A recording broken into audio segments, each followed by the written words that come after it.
Welcome to the English Out Loud podcast, a podcast where I give you tips on how you can speak a little better out loud, a little more confidently. You want to be sure of yourself when you're talking, you know? You don't want to be second guessing yourself and thinking, what do I do? What do I say? No, the fact is, you just want to let it out.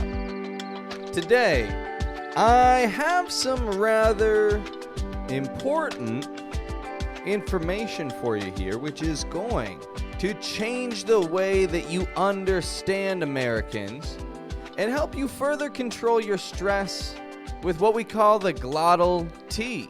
Now, what we want to focus on today is words that have a reduction between the T and the N in an unstressed syllable. That's a lot of jargon that sounds like what? What is he saying? What? Let me explain. This is easier than it sounds. That all just sounds like scary words. Couple quick explanations and you'll get it. Now, what is an unstressed syllable? You may ask. Well, each word is made of stressed and unstressed syllables.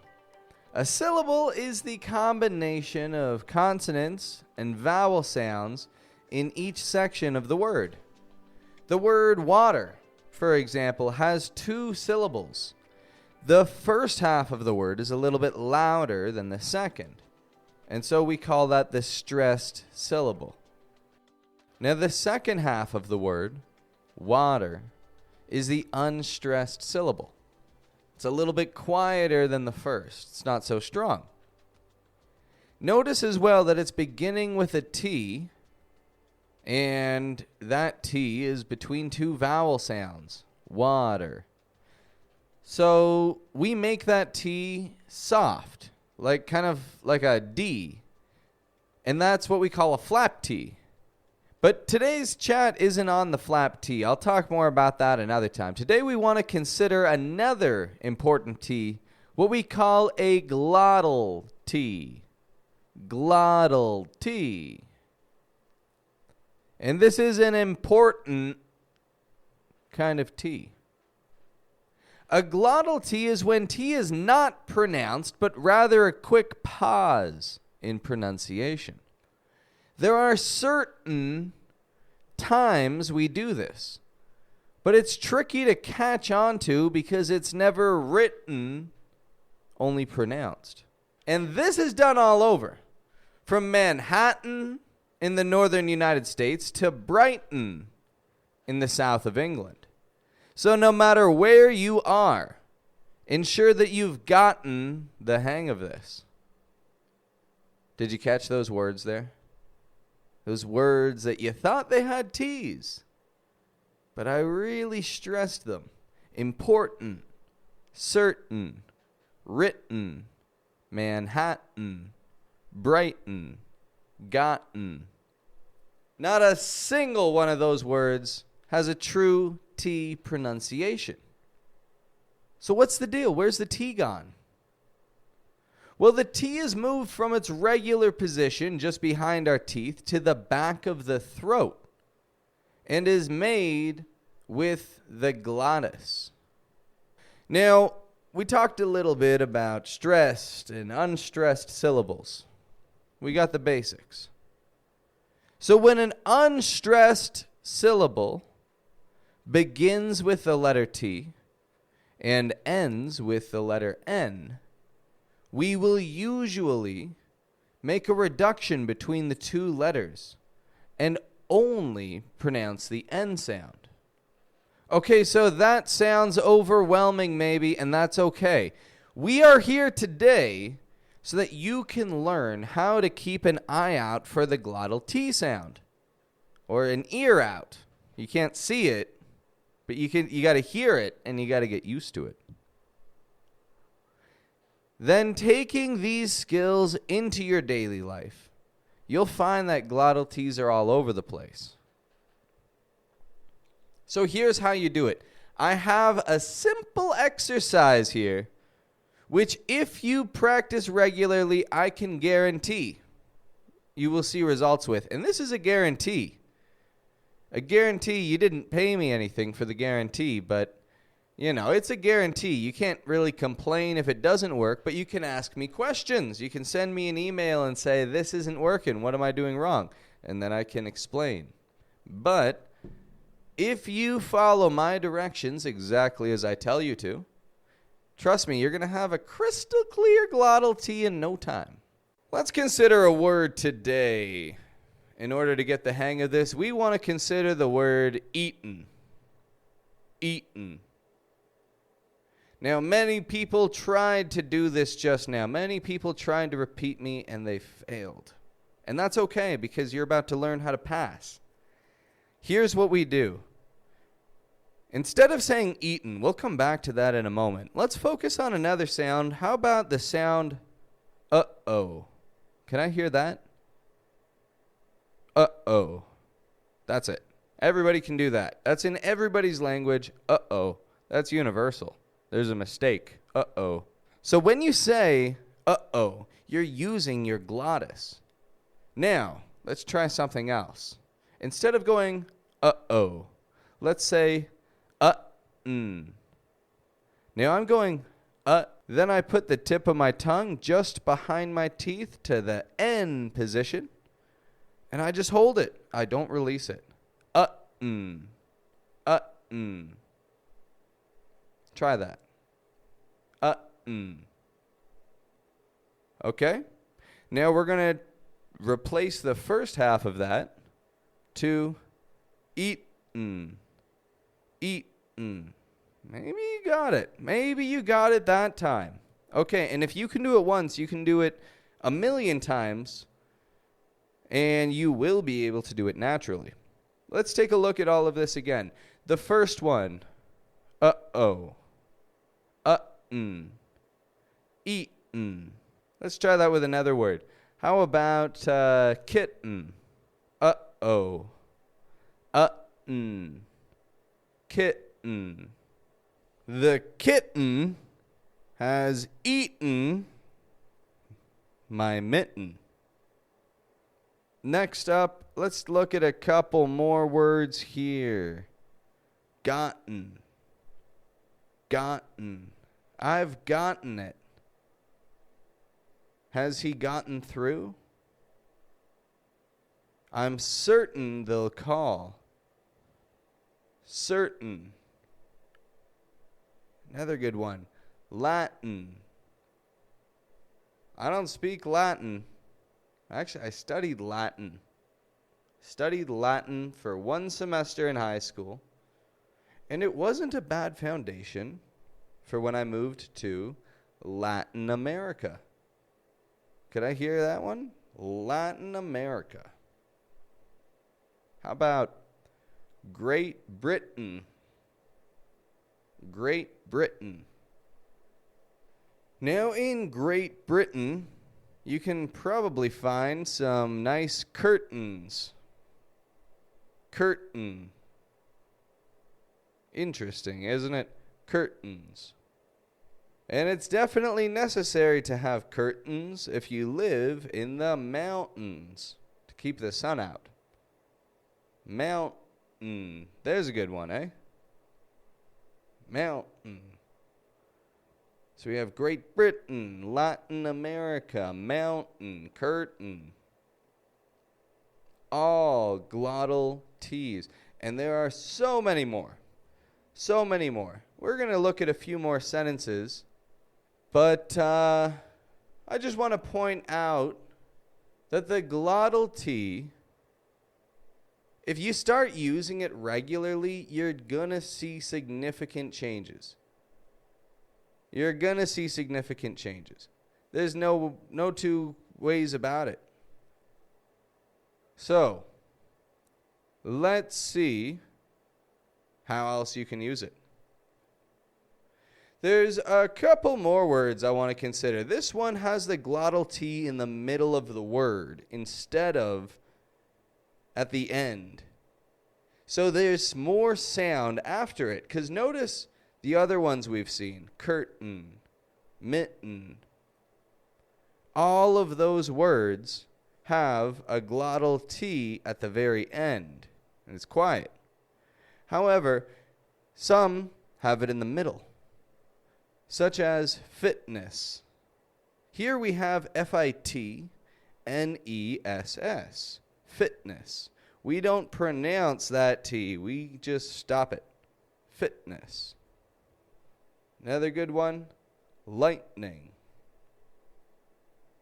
Lightning. That is another good one there. You want to make sure you can consider that. The next time it's raining, look for lightning and then get inside. But, make sure that you work well with any partners in the future. Partner. So, you have a fitness partner. You run at lightning speed, and your fitness partner may be an acquaintance. They're not a real, a regular friend. They're just an acquaintance. You'd go for a coffee with them, but you're not great friends. Acquaintance. Another glottal T. Let's consider just a couple of common expressions that you may hear the glottal T used in. If you keep an ear open for these words in particular, then you'll catch it. And when you start to catch people using it, then it's kind of like your ears adjust. You start listening for those finer things. And when you listen for those finer things and you employ them yourself, well, then you see results. You see the results that we're working so hard for. The first phrase that I want to mention to you is physical fitness. Physical fitness. You got to work out 3 times a week for proper maintenance on your physical fitness. That's at least 3 times a week. I only do 3, sometimes 2. I gotta do more physical fitness. But when you have good physical fitness, then you can go mountain climbing.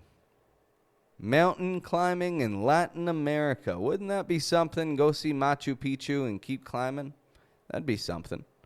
Mountain climbing. I'm certain that you'll be able to do this if you partner up. But if you get an effective partner, well, this may be your lightning in a bottle where you reach the top of the mountain. Lightning in a bottle is to say to achieve something in an extremely unlikely way. This is your idiomatic expression of the day. Lightning in a bottle. So keep an ear out for phrases like that. If you get used to listening for them, you'll get used to using them. And when you get used to using them, then your English will improve in a subtle way. In a subtle way, but it'll help you feel a little more confident, won't it? You'll hear other people who speak English as a second language pronouncing their T's a little too strong. And you're going to think to yourself, not me, not today. Because you know the importance of the glottal T, and you practiced it. So let's do that exercise again one more time, the one that we practiced a few minutes ago. Let's do it again with some of these words here. Let's try again this one here. Could I hear uh-oh, Latin? Uh-oh, Latin. Latin America. Pretty good. How about brighten? Brighten up your day. Brighten. Uh-oh, brighten. All right, there you go, right? You get that uh-oh, brighten. Keep practicing that sound, that little exercise. It's so easy, but it will truly help you get the feel for this. And when you get the feel for it, you'll start hearing it. And if you don't believe me that people do this, because sometimes people don't do this. Sometimes they don't. For example, you may hear people say mountain. People may pronounce that T, fountain. But most of the time they won't say important, but important. They won't say certain, but certain. So there are some exceptions depending on, where people come from. But they use it. They may not know that they use it, but trust me, people are using it. Keep an ear out and you'll sound great. You will sound great. You'll impress all your friends with your English skills. They won't believe it. A whole new you is what they're going to see. So keep it up. Keep it up. The reason why you're listening is because you take your English seriously and you want to have a little bit of fun because you've been so bored practicing in other ways and it gets really boring. So let's practice this way. Uh-oh. Cotton. Cotton sweater. Cotton. Well, that just about brings us to the point where we want to wrap things up today. I don't want to waste your time. I don't want to use too much time here, but at the same time, I want to make sure that we get some good suggestions in and that you feel a little more confident in your English. Because you're capable of doing absolutely incredible things with English if you set your mind to it. You can pick up an American accent if you know what to listen for. And if you have patience. You gotta know that your accent isn't going to get better overnight. Especially not overnight because you're sleeping. I don't care what YouTube guru tells you, listen to this video. Hey, maybe it won't hurt. Maybe they'll say, listen to this while you sleep and your English will be better. But you know what? You gotta use it. You gotta use it. So use it or lose it. That's all I can say when it comes down to English. You gotta use it or you lose it. And you are people that are using it because otherwise you're just wasting your time. Otherwise, this whole thing has been a waste of your time. Why are you wasting your time listening to me if you're not using your English? So I don't want you to waste your time. But, if you're going to waste your time listening to me, actually. Definitely waste your time listening to me. And if you're going to waste your time writing me a little email. Let me know what you think. enoutloud@gmail.com. Hit me up. If you got any questions about this glottal T, and as a matter of fact, if you would like any further information on the glottal T, feel free to send me a message and I can get some top-notch information out to you, written by yours truly. I got to wrap this one up for today. It's been a good one. Definitely proud to have taken the opportunity to speak with you fine folk, you hard workers, passionate people about your English, one and all. Very happy to speak with you today. Have a wonderful day, a wonderful morning or afternoon, wherever you are in the world, whatever time you're listening in. Personally, I like podcasts in the morning. I listen to the Joe Rogan podcast myself. He is a fascinating guy. The Joe Rogan podcast, the Joe Rogan Experience. Well, he just brings on these interesting guests, people of all sorts, and he just lets them tell their story. And I think it's great. I think it's a really cool show. That's one, actually. If you're looking for anything to listen to after this, and you say to yourself, I want to learn something that I don't know anything about, I have a suggestion for you. Like I said, the Joe Rogan Experience, great show to listen to. I very much enjoy it. And if you're just getting into listening to podcasts, I would suggest checking out. It's the first one that I really got into, and I liked it quite a bit, actually. I still listen to it. Now, if you can even find on YouTube or Spotify. Spotify also has They paid him a lot of money. They paid him $100 million so that he would work with them for all future episodes. $100 million. So I'm not settling for anything less than $100 million on my, if anybody wants my podcast on their platform, let the bidding start. No, I don't have that kind of value. One day I'll have that kind of value, and I'll let you know. I'll let you know what it's like to get a $100 million deal. That's what I'm working hard for. One day. But anyway, so episode number 1109 of the Joe Rogan Experience. Find it on YouTube or Spotify. It's with a gentleman named Matthew Walker. This guy is a sleep expert. He's a sleep doctor. He knows all about sleep.